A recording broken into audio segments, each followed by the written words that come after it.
titulado este mensaje: ¿qué pasa si Dios dice no? ¿A alguien le ha pasado eso? Que hemos estado orándole al Señor y la respuesta de Dios a nuestra petición es no. Hemos estado clamando, hemos estado creyéndole al Señor y Dios dijo no. Y nosotros queríamos un sí para esa respuesta. Muchas veces los no de Dios, como personas, como miembros, como hijos, como cristianos, nos llevan a distanciarnos del Señor.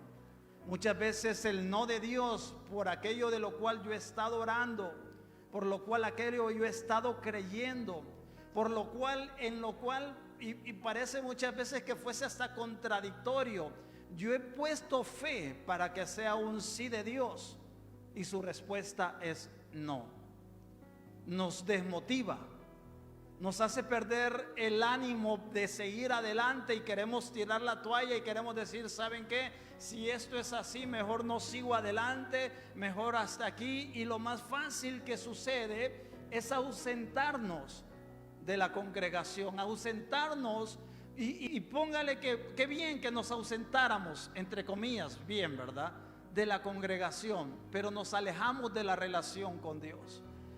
Hace unos meses atrás hablábamos con unos pastores de Tegucigalpa y nos decía, pastor, realmente que esta situación que enfrentó el país y enfrentó el mundo entero, pero hablando particularmente de la iglesia, nos llevó a ver de que hay personas que realmente regresaron en la reapertura de los servicios de la iglesia porque eran los fieles, eran los hijos. Hay otros que realmente no regresaron y fue la excusa perfecta para poder aprovechar el momento e irse de la congregación. Y mi mamá me lo dijo así en un tono pastoral, pero hay otros a los que les dimos gracias que Dios se los llevara, decía, que no regresaron, ¿verdad? Yo sé que aquí no hay ninguno de ellos. Entonces, hay veces que algunas situaciones en la vida que nos llevamos y nos toca enfrentar, vamos a tener como respuesta de Dios un no. Y eso a muchos, cuando no estamos preparados o no es lo que queremos, nos llega a desmotivar, nos llega a desanimar, nos llega a desalientar y ya no queremos seguir más hacia adelante y le dejamos todo ahí porque obtuvimos un no de parte de Dios en ese momento. Como ministerios, Dios proveerá en Tegucigalpa.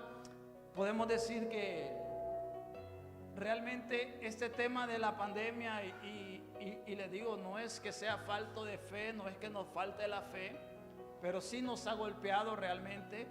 Hemos perdido 6 líderes principales, columnas fuertes de nuestro ministerio, entre ellos el apóstol de la iglesia, el esposo de nuestra pastora, nuestro apóstol, los fundadores del ministerio. Falleció en el mes de marzo. Hace 15 días atrás enterrábamos también a la mamá, creo que usted, bueno, lo conocen, ha estado con ustedes, el pastor Marvin Alcerro.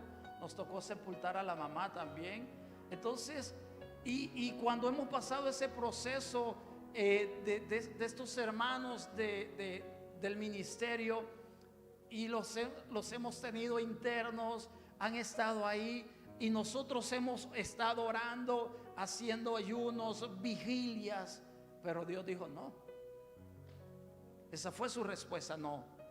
Nosotros queríamos un sí, pero la respuesta de Dios en ese momento fue un no. Entonces muchas veces cuando nosotros en la vida nos encontramos ante algunas situaciones, ante algunas circunstancias que llegan a desmotivar nuestra vida, que nos encontramos en muchas situaciones que probablemente nos desalientan, nos desmotivan para seguir hacia adelante en lo que usted y yo queremos. No se tratan de factores externos, no se trata de aquellas cosas que yo pueda probablemente enfrentar y sobre las cuales yo no puedo tener el control de lo que va a suceder. Yo no puedo tener el control de aquellas cosas que yo voy a enfrentar, principalmente cuando nos tocan tiempos en los cuales estamos viviendo algunos cambios en nuestras vidas. Entonces hay factores que nos limitan, hay factores que nos impiden poder avanzar un paso más en lo que Dios ha hablado sobre nuestras vidas, en lo que Dios ha prometido sobre cada uno de nosotros, que lograremos, que avanzaremos, que conquistaremos, que llegaremos a la promesa de Dios en nuestras vidas. Hay factores entonces que nos detienen y nos limitan a que usted y yo podamos ir un paso más adelante. Nos desmotiva a que podamos avanzar en lo que el Señor ha hablado en nuestras vidas. Y la mayoría, si usted comenzara a hacer un recuento hoy de qué cosas usted ha dejado de hacer, qué cosas realmente usted ha dejado pasar oportunidades en su vida, no por factores externos que usted pueda decir, no, es que yo no tengo el recurso para hacer eso, es que yo no tengo el talento para lograr eso, es que yo no tengo el don para ir en eso que el Señor ha hablado. No son factores externos lo que nos detienen, y el principal factor que nos vamos a encontrar en estas situaciones es un factor interno, y es el temor, es el miedo, es la incertidumbre, es la inseguridad. Y cuando estamos rodeados de ese contexto, probablemente en algunas cosas usted y yo le oramos al Señor y tenemos inseguridad, incertidumbre alrededor nuestro, y en ese contexto estamos orando y la respuesta de Dios es un no. Entonces eso nos detiene, nos llena de temor, nos llena de miedo y nos paraliza para que usted y yo avancemos, para que usted y yo sigamos hacia adelante en lo que el Padre ha hablado sobre nuestras vidas. Yo creo que aquí no hay de ellos. Tal vez por televisión o por el Facebook Live alguien se puede identificar con esta palabra y se puede poner a pensar qué cosas yo he dejado de hacer, en qué áreas yo he sido no efectivo en lo que el Señor ha hablado sobre mi vida, porque he tenido el miedo al qué dirán, he tenido el temor a qué va a decir la gente, he tenido el miedo a fracasar en intentar algo, he tenido el miedo a los cambios, el miedo a la incertidumbre. Y en eso Dios dijo no. Su respuesta fue no. Cuando usted y yo, amados, somos capaces, escuche bien esta palabra, de poder gestionar correctamente nuestros temores, nuestros miedos, la incertidumbre de lo que vamos a vivir y lo que nos puede llegar a paralizar, entonces cuando tenemos una administración correcta del temor, de la inseguridad que yo siento, voy a lograr hacer efectivo en lo que el Señor está haciendo. Y esto le pasó al pueblo de Israel. El pueblo de Israel, en su paso por el desierto, cuando ellos logran salir de Egipto, pero tienen el miedo al cambio, tienen el miedo a la incertidumbre y a la inseguridad de lo que ellos estaban experimentando, el miedo a lo que sus ojos estaban viendo, y mucho peor aún lo que sus corazones estaban sintiendo, los paralizó de ver el cumplimiento de la palabra de Dios a favor de ellos, en la cual el Padre había hablado y les había dicho que los llevaría a la tierra prometida, que los llevaría a la tierra que fluía leche y miel. Pero cuando el pueblo de Israel es liberado, entra en el desierto, sienten incertidumbre, sienten temor, y muchas veces nos pasa lo mismo. Tenemos una victoria de Dios, Dios nos libera de una situación en la cual estamos viviendo, pero Él permite que usted y yo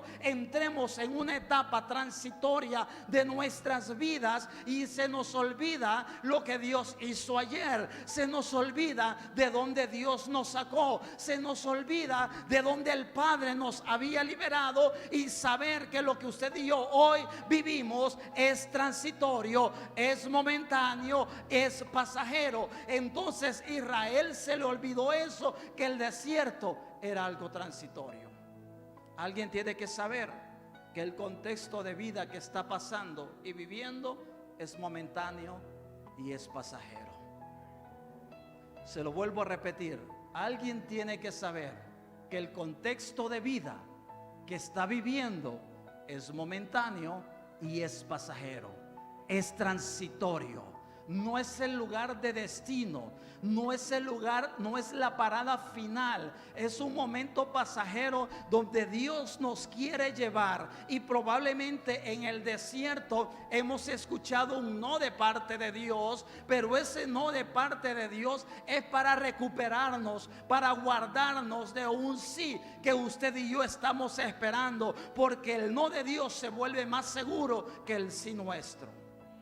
Y el Señor solamente dice: no te desmotives, no te detengas, no desfallezcas, solamente permanece y sigue en eso. Pero uno de los aspectos que usted y yo debemos de provocar en una transición no es tanto de un lugar hacia otro. La mayor transición que como hijos de Dios debemos de experimentar es una transición mental. Es transicionar de una mentalidad grecorromana, de una mentalidad de filosofías de hombre, de una mentalidad de doctrinas de hombre, de una mentalidad de pensamientos humanos a la mente de Cristo Jesús, a fin que todos alcancemos la estatura del varón perfecto en Cristo. Esto es pensar como Cristo piensa.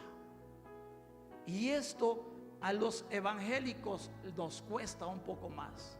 Es poder transicionar de una mentalidad caótica a una mentalidad cairótica, donde yo dejo de ver la crisis, donde yo dejo de ver el dolor, donde yo dejo de ver la persecución, la incertidumbre, la inseguridad, para poder contemplar la obra perfecta de Cristo a favor mío, para saber de que Dios dio una palabra y esa palabra del Padre nos hará recuperables de cualquier situación, de cualquier circunstancia, de cualquier adversidad. Es más, sabe que justo un año atrás, para esta fecha, con mi esposa, nosotros nos contagiamos y pasamos esa enfermedad del COVID en uno de los días más críticos que yo tuve. Yo recuerdo que por la noche yo le dije al Señor: yo me niego a creer que hasta lo que hoy he vivido era todo lo que tú tenías preparado para mi vida. Si eso era todo, yo estoy listo para partir este día.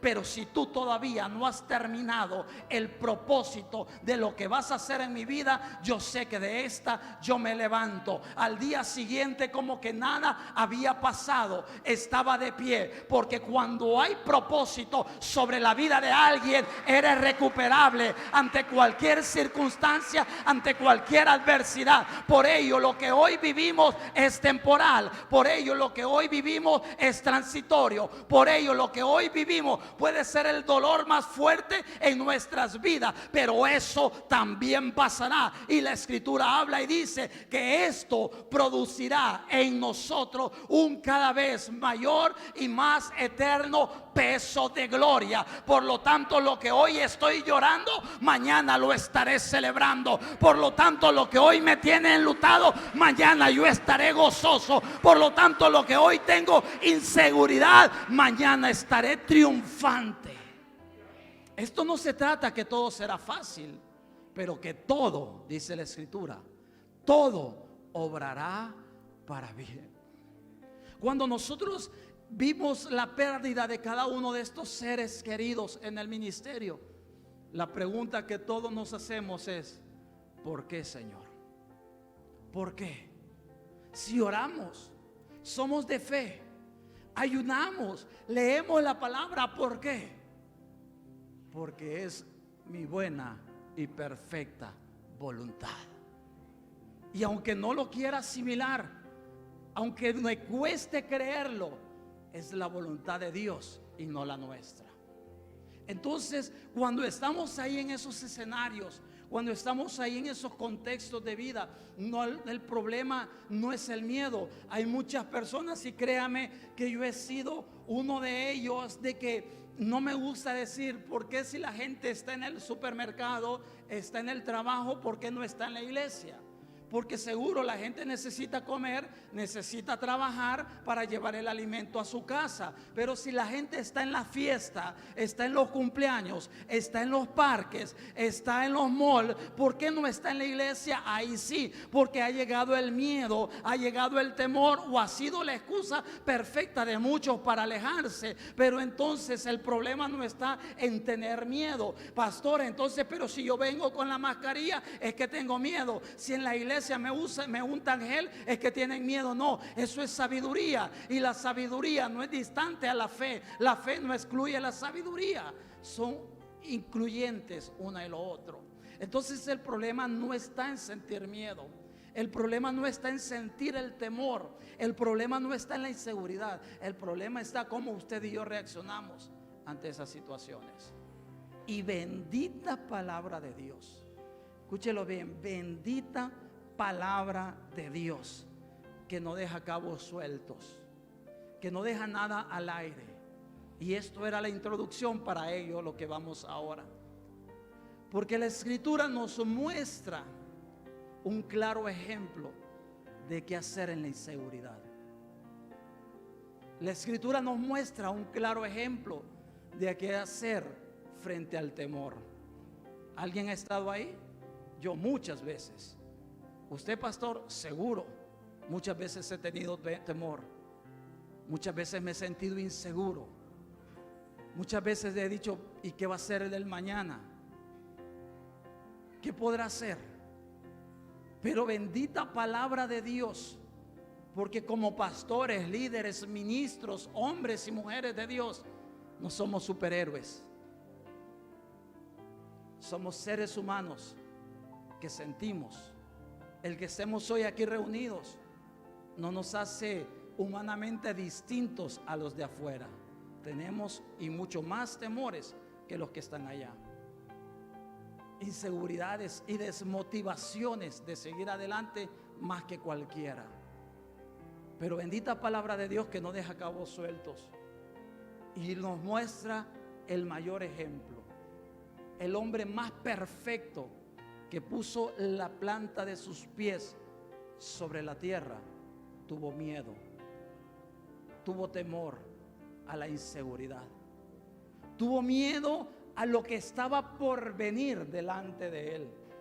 Y este hombre, en medio de ese contexto de vida, enfrenta un no de parte de Dios. Y estoy hablando de Jesús. Y dice el libro de Lucas, capítulo 22, verso 42. Este es un pasaje muy conocido, porque es la oración que Jesús hace en Getsemaní, donde dice la escritura que normalmente Jesús acostumbraba orar. Jesús no iba a un día campestre a Getsemaní.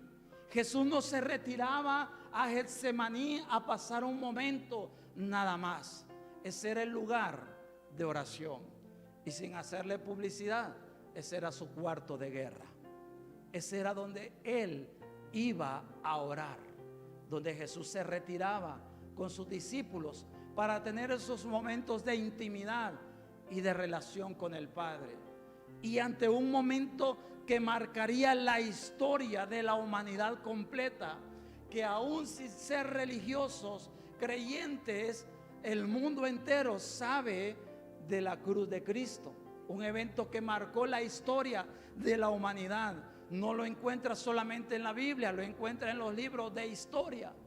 Y un momento antes de llegar a la cruz, Jesús se encuentra en el Getsemaní. Y dice el libro de Lucas 22, verso 42, diciendo: Padre, si quieres, pasa de mí esta copa, pero no se haga mi voluntad, sino la tuya. Y se le apareció un ángel del cielo para fortalecerle, y estando en agonía oraba más intensamente, y era su sudor como grandes gotas de sangre que caían hasta el cielo. La palabra del Señor está bendecida. Yo me pregunto si nos detenemos en ese verso 42 del libro de Lucas, capítulo 22, diciendo: Padre, si quieres, pasa de mí esta copa. Mi pregunta será: ¿Jesús tendría miedo de ir a la cruz? A eso se está refiriendo él. Jesús tendría temor a lo que iba a suceder el día de mañana, y era el Hijo de Dios. Jesús tendría miedo a lo que estaba por venir, y probablemente al ver el rechazo de mucha gente alrededor de él, de hablarlo, de tildarlo de falso profeta, de hijo del diablo, esto habrá causado alguna desmotivación, como cuando dijo: oh Jerusalén, como la gallina quiere recoger a sus polluelos debajo de sus alas, así quise recogerte. Pero él sintió el rechazo de su propio pueblo, de su propia nación, de sus paisanos que lo rechazaron, y él se sentía, digamos, desmotivado de dar un paso más a lo que estaba por venir.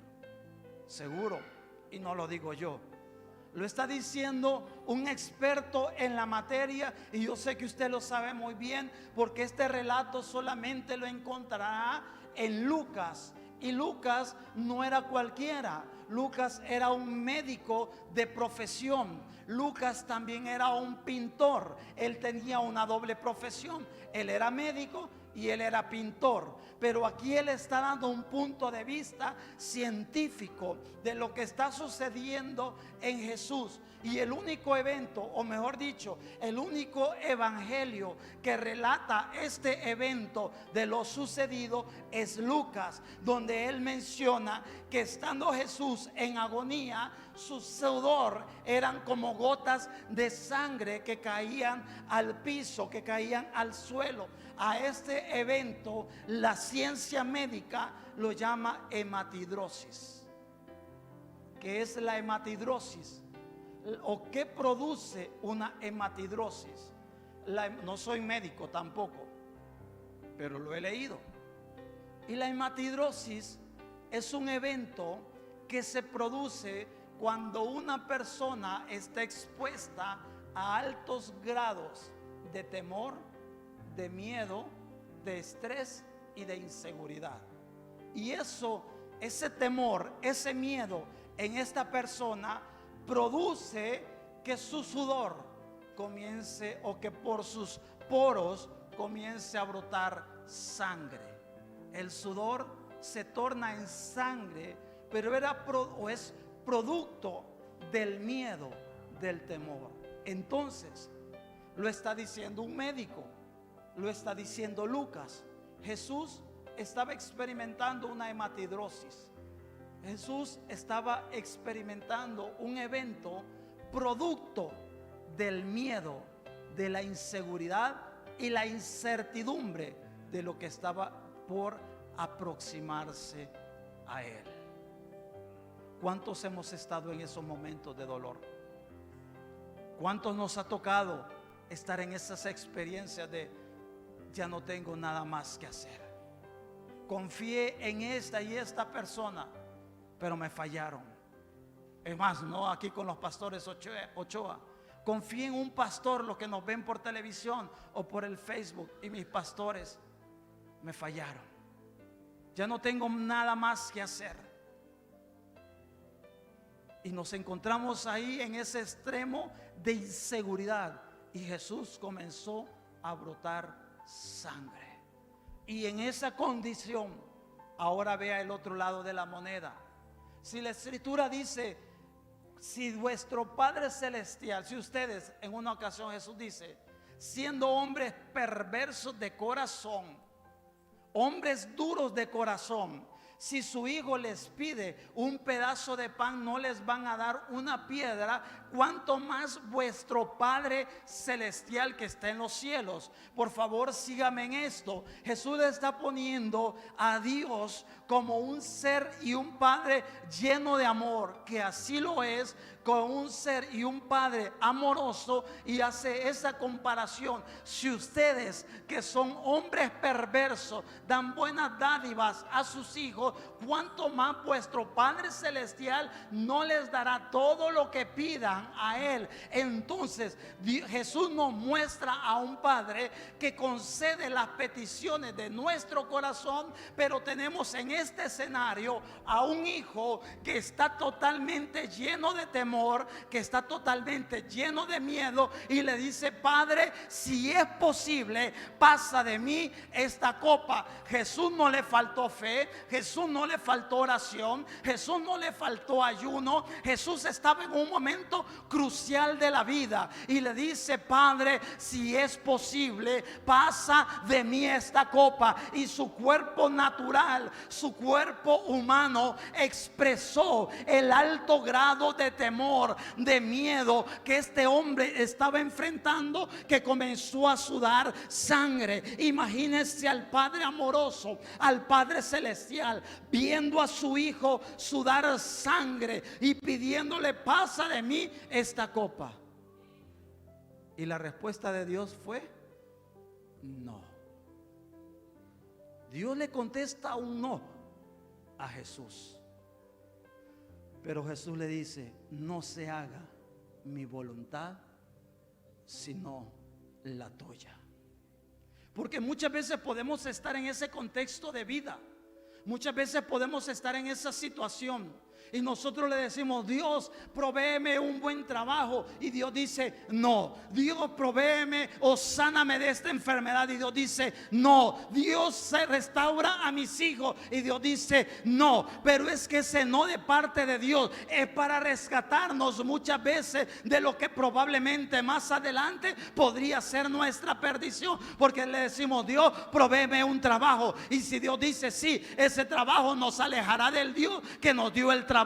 Si Dios nos sana, entonces ya Dios, nuestra sanidad nos alejará de aquel Dios que nos sanó. Y un no momentáneo de Dios es para salvaguardar nuestra vida, para el propósito del cumplimiento perfecto del Padre en cada uno de nosotros. Y Dios dice: no, todavía no. Pero aquí, cuando hay un no de parte de Dios, tenemos que aprender algo. Y yo sé que muchos sabemos lo que la Escritura habla en Efesios, y dice: porque todo lo puedo en Cristo que me fortalece, ¿cierto?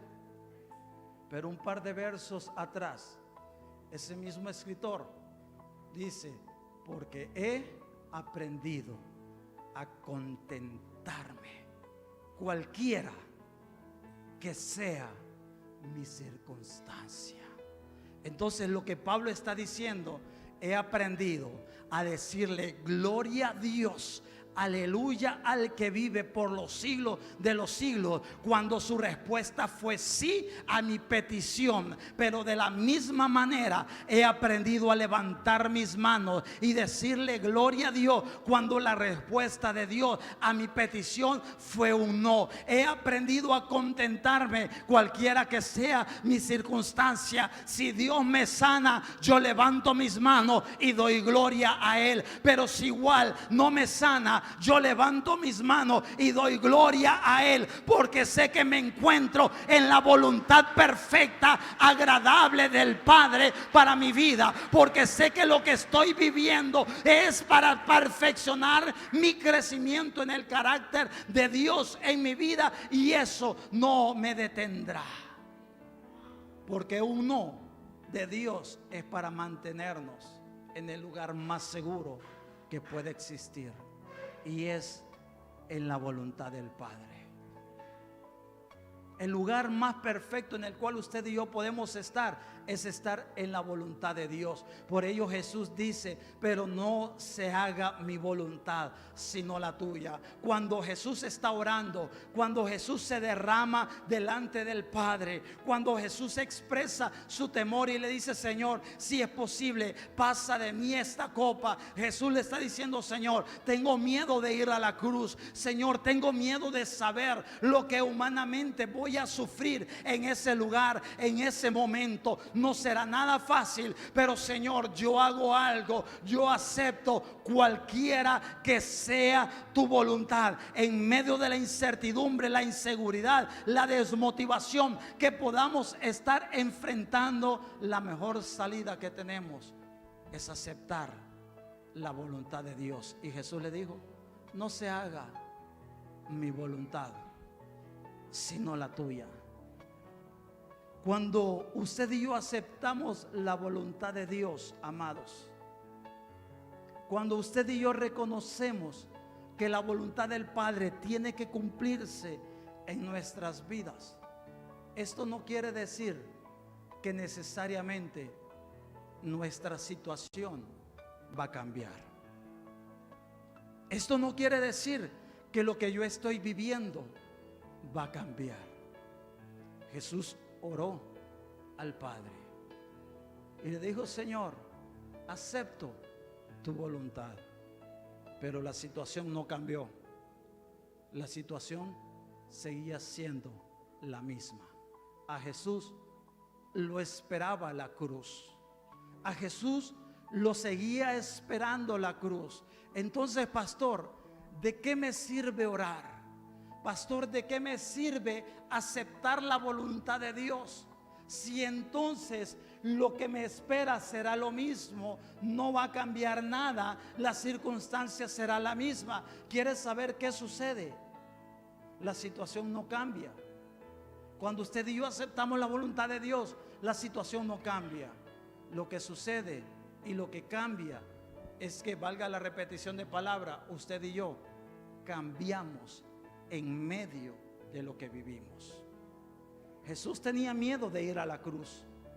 Jesús tenía temor de ir a la cruz. Pero cuando él ora a Dios y le dice: Señor, pasa de mí esta copa, pero no se haga mi voluntad sino la tuya. Él está orando, él acepta la voluntad de Dios. Entonces, ¿qué sucede ahí? Hebreos capítulo 12 verso 2 nos da la respuesta de qué fue lo que sucedió cuando Jesús oró, cuando Jesús estaba ahí. Porque dice Hebreos 12:2: puesto los ojos en Jesús, el autor y consumador de la fe. Escuche bien esto: el cual por el gozo puesto delante de él sufrió la cruz. Como que algo no hace sentido. Tengo a Jesús en el Getsemaní orando. Tengo a Jesús en el Getsemaní desangrándose por miedo, por temor a la inseguridad. Pero tengo a Pablo escribiendo y dice que Jesús es el autor y consumador de nuestra fe. Pero no solamente eso, sino que dice que él,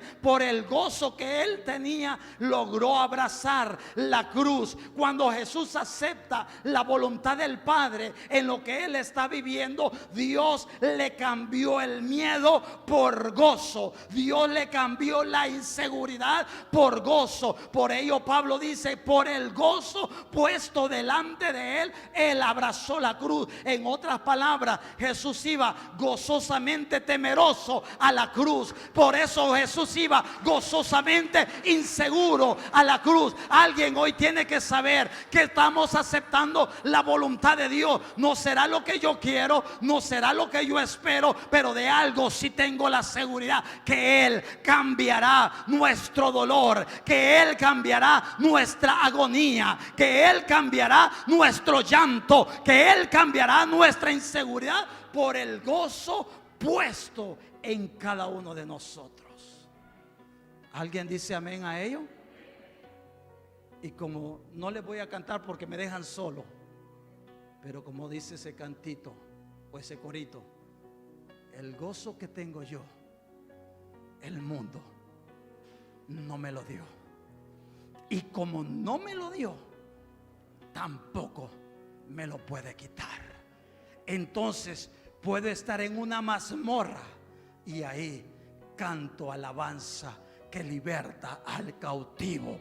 Puedo estar a los pies de Gamaliel y decir: gloria al que vive por los siglos de los siglos, porque Él ha cambiado no mi circunstancia, Él ha cambiado mi luto en gozo, y el gozo no es externo, es interno. Entonces, cuando yo estoy gozoso, nada me desmotiva. Cuando yo estoy gozoso, no hay pandemia que me detenga. Cuando yo estoy gozoso, no hay enfermedad que pueda hacer frente, porque sé que hay un gozo interno que es mayor que mi realidad. Entonces, por ello podemos decir: ¿quién podrá separarnos del amor que es en Dios? Tribulación, angustia, hambre, persecución, ninguna cosa creada nos podrá separar del amor que es en Dios en Cristo Jesús. Por lo tanto, lo que yo vivo tiene fecha de caducidad. Por lo tanto, la realidad que estoy experimentando tiene fecha de finalización,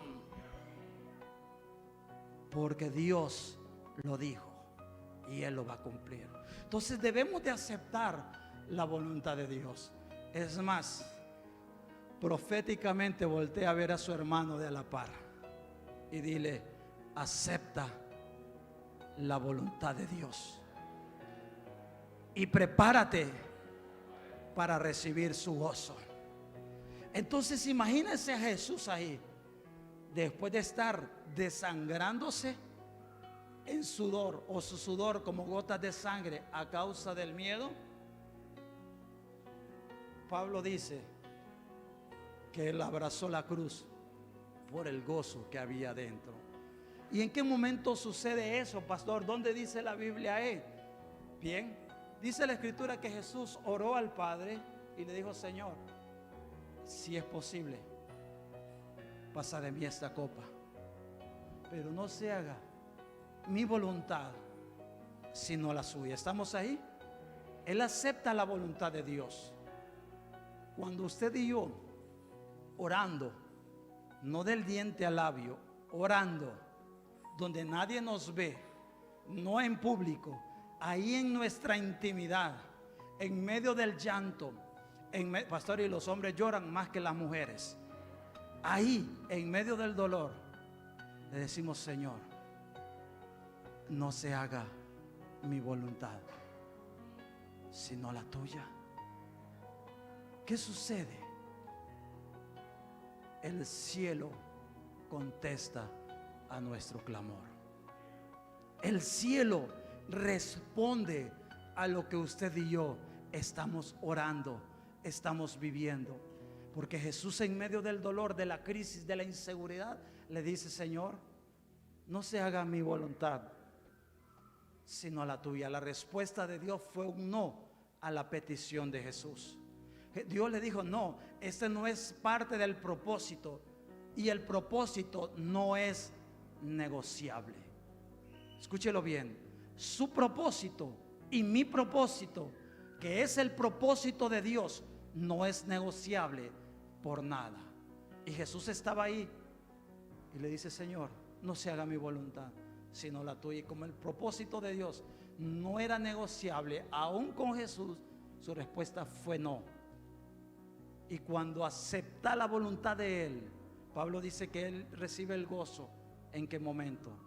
Verso 43: y se le apareció un ángel del cielo para fortalecerle. Es que cuando estamos ahí, yo no sé si usted lo ha vivido, no sé si este mensaje sea para todos, pero yo sé que Dios me trajo como una voz del cielo para una persona. Dios me dio un mensaje no para todos, para una persona. Y cuando has estado ahí, quebrantado,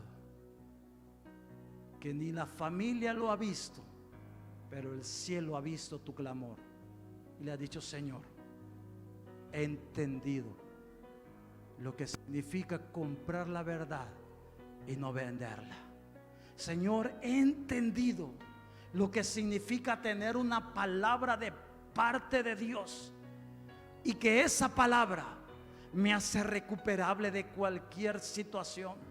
Podré estar en una cisterna, podré ser vendido, podré ser llevado al foso de los leones o al horno de fuego, podré ser llevado a un campo de batalla, podré haber enfrentado un naufragio en alta mar, podré haber experimentado la picadura de una serpiente, pero en mi vida hay una palabra de parte de Dios que me hace recuperable ante cualquier situación que yo pueda estar experimentando. Podré estar en la cárcel como podré estar en el palacio, podré estar en una cueva con 300 cobardes como ser el rey del ejército más poderoso de mi tiempo, pero hay una palabra de parte de Dios que me hace recuperable de cualquier situación, de cualquier circunstancia. Y yo sé que aún si tengo que ir a la cruz, como Jesús dijo, no es que ellos me maten, es que yo, que tengo el poder de la vida y de la muerte, pondré mi vida y yo mismo la volveré a quitar, porque hay una palabra de parte de Dios que aún no se ha cumplido. Probablemente a muchos los han dejado solos, pero hay una palabra de parte de Dios que se tiene que cumplir. Probablemente más de alguno en esta mañana ha experimentado la traición de un ser amado, pero Dios te dice, es que no es que ellos te dejaron, es que yo te saqué y te llevé a un Getsemaní donde estarías solo orando y verías la intervención divina, porque soy yo que te fortalezco. Porque cuando Jesús oró, Dios lo sacó de sus discípulos y lo llevó a Getsemaní. Y ahí en el Getsemaní dice que él se alejó como a tiro de una piedra y comenzó a orar. Dios lo separó del rebaño de sus discípulos porque tenía una cita divina con él. Hay alguien aquí que el cielo ha preparado una cita divina con él. Hay alguien en este lugar que el cielo ha preparado una cita divina y te dice, has llegado al Getsemaní. Has llegado al lugar de un encuentro divino donde entregas. Jesús no murió humanamente, murió en la cruz, pero el sacrificio mayor lo hizo en Getsemaní, donde él entregó su voluntad humana para aceptar la voluntad del Padre. Alguien tiene que decir a partir de esta mañana, he llegado a mi Getsemaní, donde no será mi voluntad, sino que será la voluntad del Padre. Y cuando estoy en la voluntad buena, agradable y perfecta de Dios para mi vida, yo sé que el cielo abierto ha enviado ayuda angelical a favor mío para poderme fortalecer, para poderme dar el ánimo que necesito, para saber que no estoy solo ni sola, sino que el cielo está contando conmigo, sino que yo tengo un ejército angelical que me dice, no te detengas, no te desanimes, no te detengas, no te des por vencido. Este no de Dios ha sido para fortalecerte. Esta pérdida que has enfrentado ha sido para fortalecerte, porque cumplirás el propósito de Dios. Y dice, y un ángel descendió para fortalecerle. Y ahí seguro el cielo le dijo, humanamente no lo vas a entender, pero es que mi gozo es mayor que tu realidad. Es que mi gozo es superior a lo que tú has estado viviendo, has estado experimentando, a lo que tú has estado pasando en tu vida. El gozo que yo deposito en ti es mayor que cualquier situación. Y es ahí, cuando somos fortalecidos por el Señor, que logramos entender lo que dijo Pablo en Filipenses 4:11. No lo digo porque tenga escasez, pues he aprendido a contentarme. Cualquiera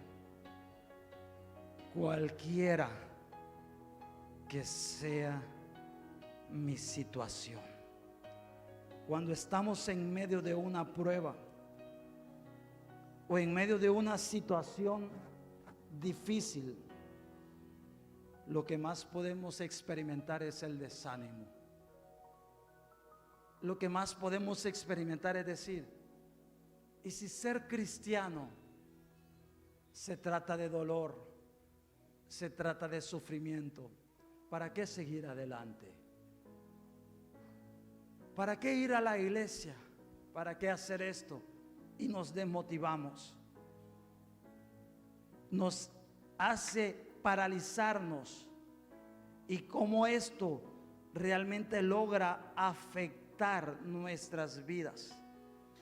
Pero bendita Escritura y el apóstol Santiago, no el de Occidente, el de la Escritura. Aclaro, ¿verdad? Santiago 1:2 dice: hermanos míos. Póngale o personalice este texto.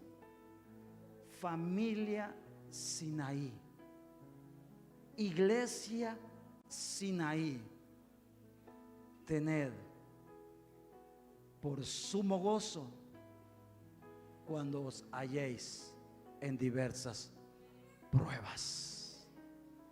Amados míos, tened por sumo gozo cuando os halléis en diversas pruebas. ¿Por qué debemos de gozarnos? Porque sabemos es ahí donde veremos el respaldo de Dios a nuestras vidas. Es ahí donde experimentaremos la fidelidad de Dios. Y cuando pasemos estas aguas turbulentas de la vida y lleguemos al otro lado, podemos decir: si fui fiel en medio del dolor, si fui fiel en medio de la adversidad, si me gocé en medio del llanto, del luto y del dolor, que ahora que estoy en mi tierra prometida, le seré fiel a Dios en todo lo que ha hablado, en todo lo que ha prometido, en todo lo que me ha entregado. He aprendido a contentarme cualquiera que sea la situación, en la abundancia o en la escasez. En ambos extremos hay un factor en común, y es que Cristo es nuestra fortaleza, Cristo es nuestra esperanza, Cristo es nuestra seguridad. En Él, por Él y para Él hemos sido guardados. Por lo tanto, Él nos preservará para el cumplimiento de lo que Él ha hablado sobre nuestras vidas. Pero ¿qué seguimos haciendo, pastor? Ya acepté la voluntad de Dios, fui fortalecido por Dios, pero la cosa sigue siendo igual. A algunos le ha pasado o hemos escuchado ese refrán que dice: ¿y cómo te va? Me va como de color de hormiga, cada vez más oscuro, cada vez más difícil. Cada vez que la situación no cambia, como que no enchuto una, como que todo lo que estoy viviendo cada vez se tornara más difícil, cada vez fuera más duro. Salgo de una y caigo en 3, 4 más. Nadie se identifica. Como que no libramos una para caer en otra. ¿Cuál es la respuesta a esto? El verso 44 de Lucas nos dice: y Jesús, estando en mayor agonía, no salía corriendo. Y Jesús, estando en mayor agonía, no tiraba la toalla. Y Jesús, estando en mayor agonía, no decía: ¿y para qué voy a orar si al final Dios no me responde? Y Jesús, estando en mayor agonía, oraba cada vez más. A mayor agonía demanda un mayor tiempo de oración en nuestras vidas. A cada nivel de agonía demanda un mayor nivel de oración en nuestras vidas. Y Jesús estaba orando. Jesús aceptó la voluntad que fue un no para él. Jesús fue fortalecido por el Padre, pero Jesús continuó orando cada vez más. Pero usted sabe, la cruz no fue negociable. Él llegó a la cruz. Amado, la cruz no es tu final. La cruz no es tu acabose. La cruz es el punto de partida de la nueva creación de Dios. Porque llegó la cruz, pero también llegó el tercer día, el tiempo de la resurrección. Y Jesús sabía, esto es la voluntad del Padre. Yo creía que sería la cruz, y Jesús le dijo: Señor, apártame de ahí, pero no sea mi voluntad sino la tuya. Jesús probablemente o humanamente llegó a pensar: la voluntad de Dios es que yo vaya a la cruz. Probablemente tú has dicho: la voluntad del Padre es que yo esté enfrentando esta enfermedad. Probablemente tú has pensado: la voluntad de Dios es que yo esté experimentando la desobediencia y la rebeldía de mis hijos. No, amado hermano, la voluntad de Dios no era la cruz. La voluntad de Dios era llevar al tercer día aquel que había sido crucificado, que había muerto, que había sepultado, resucitarlo al tercer día, y a los 50 días de haber resucitado, derramar el Espíritu de Él sobre toda la creación que ahora somos usted y yo. La voluntad de Dios no era la cruz. La voluntad del Padre era glorificar a aquel que había sido crucificado. Y Jesús humanamente lo dijo: Marta, esto no es para muerte, es para que la gloria de Dios se manifieste. La voluntad del Padre nunca será verte destruido, nunca será verte enfermo, nunca será verte derribado, sino que la voluntad del Padre será verte como un hijo y una hija victoriosa, triunfante, que pueda decir el infierno mismo: a este le tiré a matar, pero no lo pude detener. A este le mandé un ataque campal y nada lo pudo detener. A este lo maté, pero la misma muerte no lo pudo contener. Esa es la voluntad del Padre para sus hijos. La muerte no te detendrá, la crisis no te podrá paralizar, sino que al tercer día serás resucitado para ver la voluntad buena, agradable y perfecta de Dios. ¿Alguien está listo para ello? ¿Alguien está listo a decirle: Señor, yo estoy en mi Getsemaní, y es aquí donde yo crucifico mi voluntad, porque sé que tu voluntad es agradable y perfecta, y me espera un día glorioso, me espera un día maravilloso? Yo había pensado que había llegado al fin de mis días. Yo había pensado que todo se había acabado, pero era el momento oportuno y propicio de Dios para decir: aún no he terminado contigo. Y como dijo alguien en alguna ocasión, esta pelea no termina hasta que yo gane. Lo que tú y yo vivimos no termina hasta que hayas ganado y vencido. Ahí un año atrás yo le dije: Señor, me niego a creer que esto ha sido todo. Sé que aún hay más.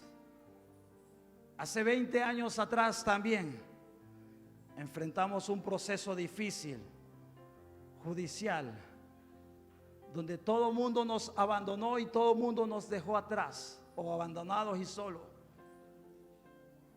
Y todo el mundo me decía: de aquí no sales. Mínimo 16 años, 17 años. Yo le dije: Señor, me niego a creer que para esto yo nací. Me niego a creer, cuando nadie daba un pronóstico alentador y todo el mundo me decía: no, de aquí no sales. Yo le decía: Señor, a los 18, 19 años de edad, 20 años de edad tenía. Señor, son 17 años lo que esta gente dice que voy a pasar acá. Eso quiere decir que cuando yo salga de aquí, mi hija va a tener 15, 16 años. Me voy a perder su infancia, su adolescencia probablemente. Me niego a creer. Me niego a creer que esto es lo que tú preparaste para mí. Es cierto, probablemente me había alejado del Señor. Pero le dije: Señor, acepto tu voluntad y no la mía en mi vida. Y lo que el mundo, jueces, fiscales o abogados decían 17 años, para Dios fue cuestión de meses, cuando nos sometemos a la voluntad del Padre. Porque yo sé que esa situación no es mi punto final, no es mi acabose, no es para lo que Dios me creó. Es que sé que es donde Dios nos levantará para mostrarnos como un baluarte, donde Dios nos levantará y nos dirá: este es un portador de mi gloria, esta es una corona que yo he tenido ahí en la tierra. Y lo que vivimos podrá ser difícil, pero cuando decimos: Señor, me someto a tu voluntad, el cielo está ahí para fortalecernos. El cielo responde a nuestro clamor y nosotros decimos: es la cruz. Pero Dios dice: no, solamente alza un poquito tu vista y mira más allá de la cruz, porque está el día de la glorificación. Levanta un poquito más tu vista de lo que has estado viendo naturalmente, la situación a tu alrededor. Alza un poquito la vista y mira más allá de lo que Dios está viendo a favor tuyo. Amado hermano, es que cuando tú estás en el proceso, muchos te van a decir: no, es que no lo vas a lograr,